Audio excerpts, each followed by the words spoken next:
महाराष्ट्र के कल्याण कस्बे के एक इलाके विठलवाड़ी में दुर्गा मंदिर के ठीक सामने यशवंत अपार्टमेंट के फ्लैट नंबर 9 में जगदीश सालुंखे अपने बड़े भाई कांचन सालुंखे के परिवार के साथ रहता था।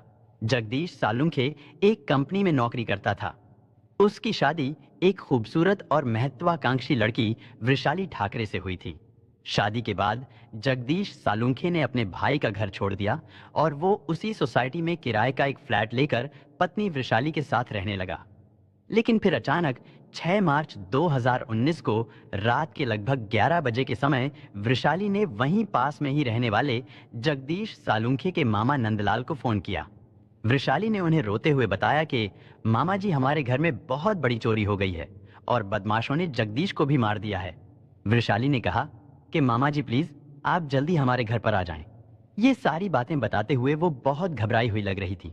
इधर जगदीश की मौत के बारे में सुनकर नंदलाल के होश उड़ गए, लेकिन फिर भी नंदलाल ने वृषाली को धीरज बंधाते हुए कहा कि वो तुरंत ही उसके घर पहुंच रहे हैं, क्योंकि नंदलाल के घर के पास ही उसका बड़ा भांजा यानी जगदीश का बड़ा भाई कांचन सालुंखे भी रहता था।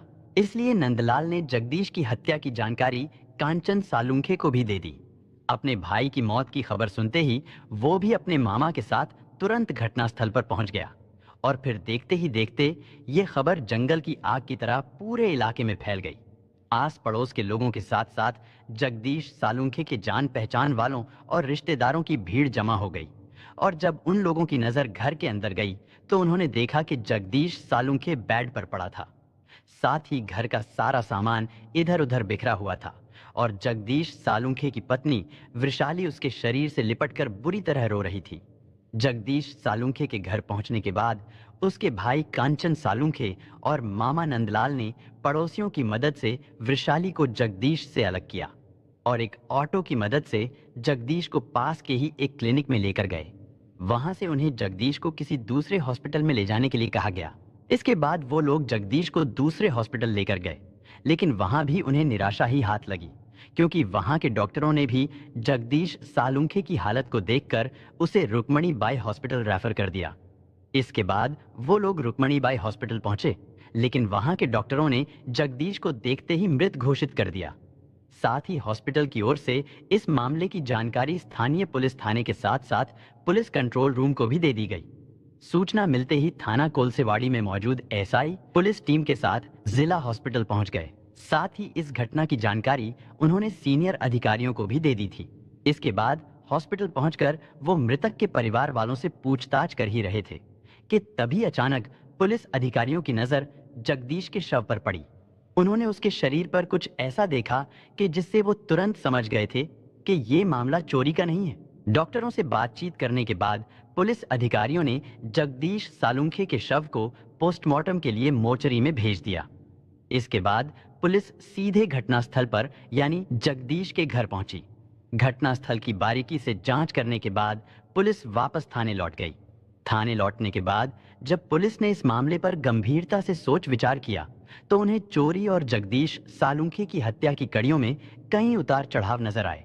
यानी ये मामला वैसा तो बिल्कुल भी नहीं था जैसा कि बताया जा रहा था, और इसलिए मामले की तह तक जाने के लिए जगदीश सालुंखे की पत्नी वृषाली का बयान जरूरी था।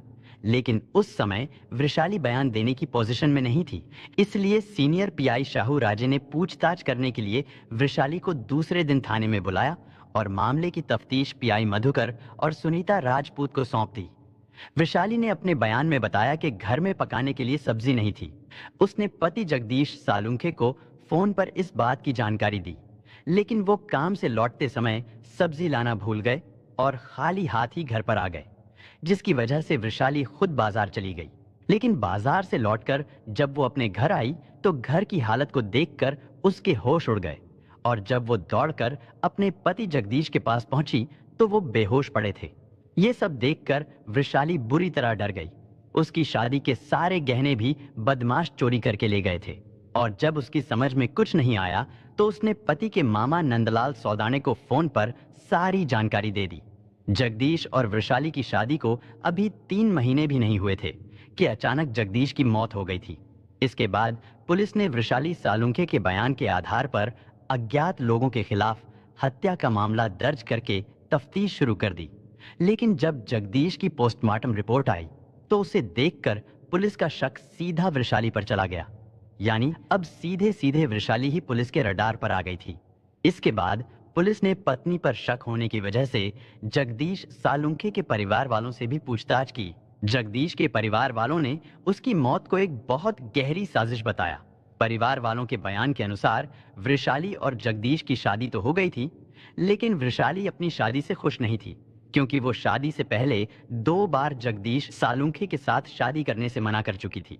वृषाली को ये शादी अपने घर वालों के भारी दबाव के कारण करनी पड़ी थी।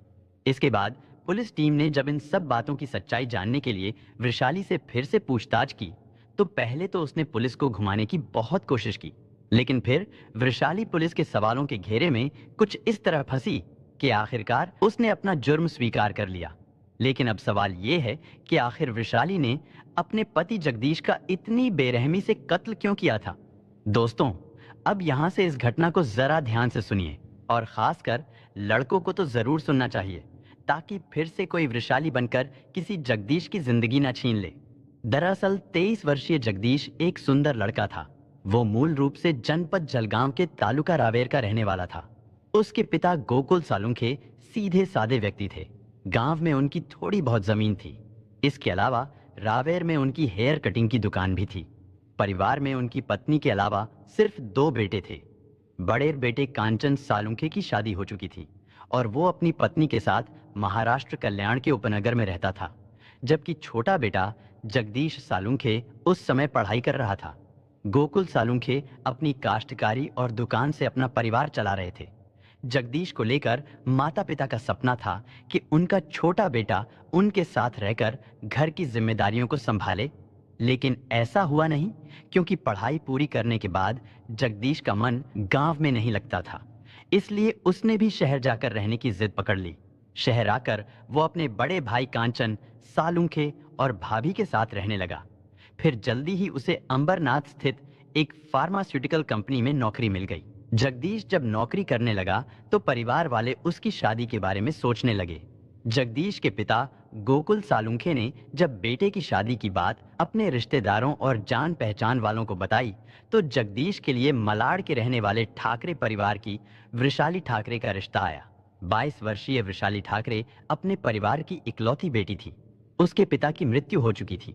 घर में उसका एक भाई सतीश ठाकरे और मां ही थी, क्योंकि घर की पूरी जिम्मेदारी वृषाली के भाई सतीश ठाकरे के कंधों पर थी।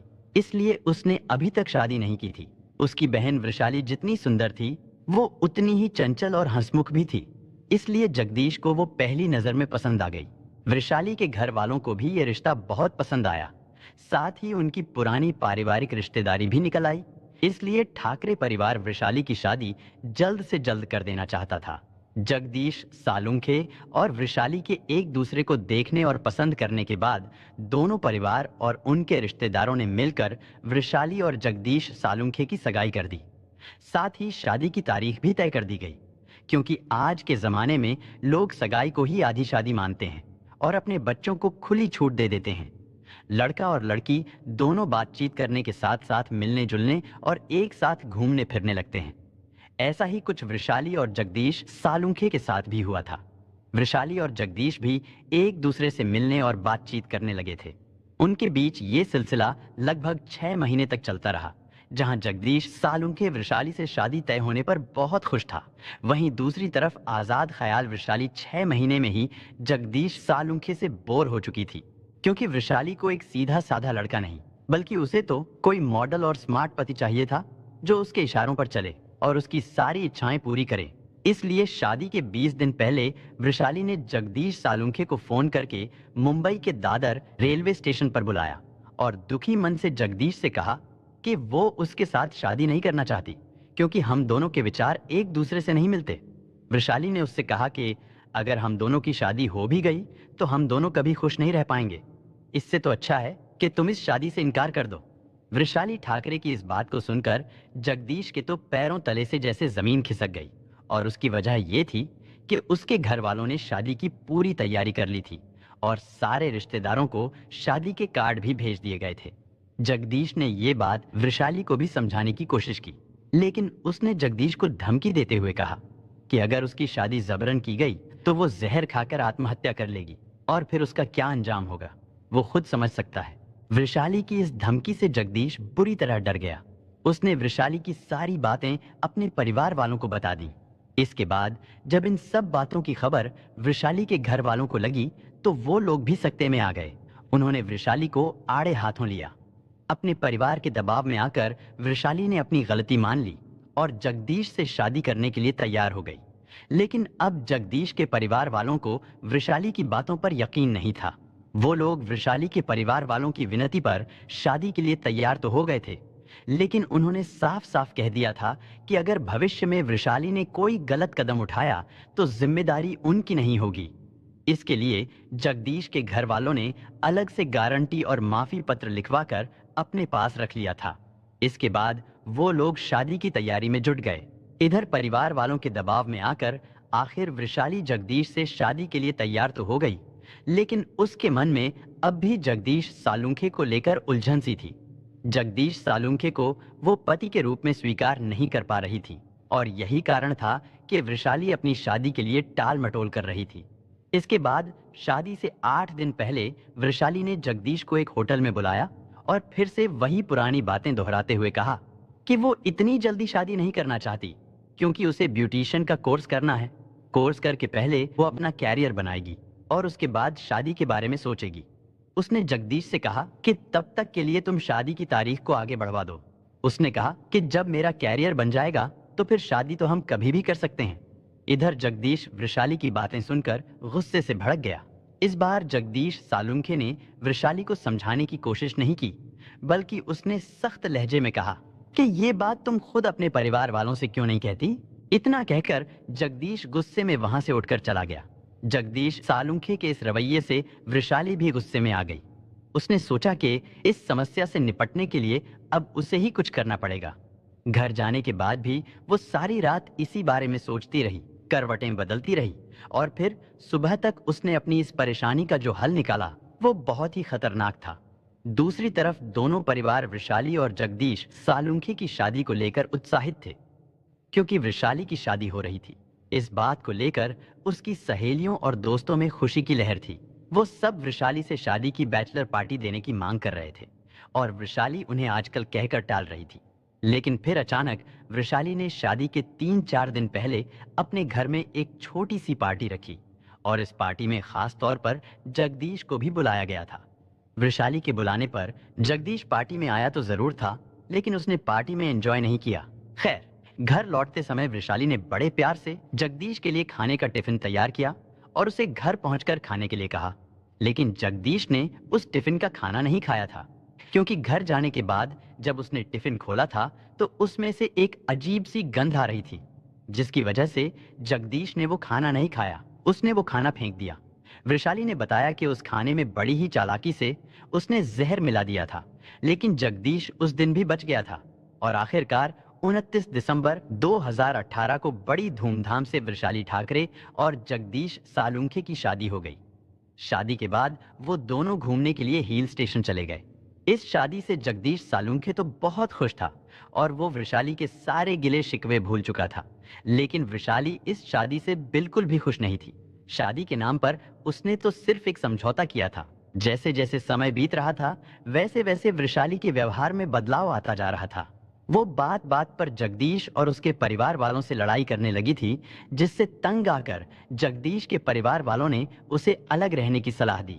परिवार वालों के कहने पर जगदीश उसी कॉलोनी में किराए पर एक फ्लैट लेकर वृषाली के साथ रहने लगा। वृषाली भी यही चाहती थी। वृषाली को घर गृहस्थी इसलिए नहीं चाहिए थी ताकि कोई भी उसे रोकने टोकने वाला ना हो। नए घर में आने के बाद वो पूरी तरह से आजाद हो गई थी। वो सारा दिन मोबाइल फोन पर बातें करती रहती थी और जब जगदीश इस बात पर ऐतराज करता तो वो उसके साथ झगड़ने लगती थी। बात आगे ना बढ़े इसलिए जगदीश सालुंखे खुद ही चुप हो जाता था। हालांकि लोग शादी के बाद अपने शादीशुदा जीवन को हंसी खुशी के साथ जीते हैं, लेकिन जिस रिश्ते की नींव ही रेत पर खड़ी की गई हो वो शादीशुदा जीवन भला कितने दिनों तक चल सकता है। और यही जगदीश सालुंखे के साथ भी हुआ। उसकी शादी को अभी पूरे 3 महीने भी नहीं गुजरे थे कि अपनी आजादी के लिए वृषाली ने जो रास्ता चुना वो रास्ता सीधा जेल की काल कोठरी में जाकर खुलता था। खैर, घटना वाले दिन वृषाली काफी खुश थी। उसने काम से लौटकर आए जगदीश से प्यार भरी बातें की और अपने प्लान के अनुसार उसके खाने में चूहे मारने वाली दवा मिला दी। इधर खाना खाने के बाद जगदीश जब सोने के लिए अपने बेड पर गया तो उसका मन बेचैन होने लगा। इससे पहले कि जगदीश उठकर बाथरूम में जाता, वृषाली ने उसके गले में नायलॉन की रस्सी डालकर पूरी ताकत से उसका गला घोंट दिया। और जब वृषाली को इस बात का पूरा यकीन हो गया कि उसका पति मर चुका है, तब उसने रोने धोने का ड्रामा करते हुए जगदीश के मामा नंदलाल सौदाने को फोन किया था। वृषाली ने परिवार वालों और पुलिस को गुमराह करने की बहुत कोशिश की, लेकिन वो सफल नहीं हो पाई। शादी के बंधन से आजादी पाने के चक्कर में वृषाली अब एक ऐसी खाई में जा गिरी जहां से निकलना अब उसके लिए मुमकिन नहीं है।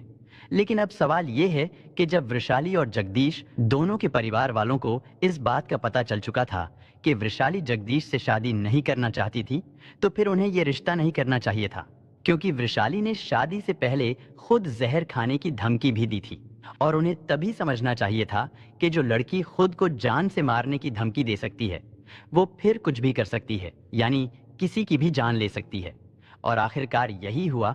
वृषाली की आजाद ख्याली और शादी ना करने की जिद के कारण बेचारा जगदीश बेमौत मारा गया।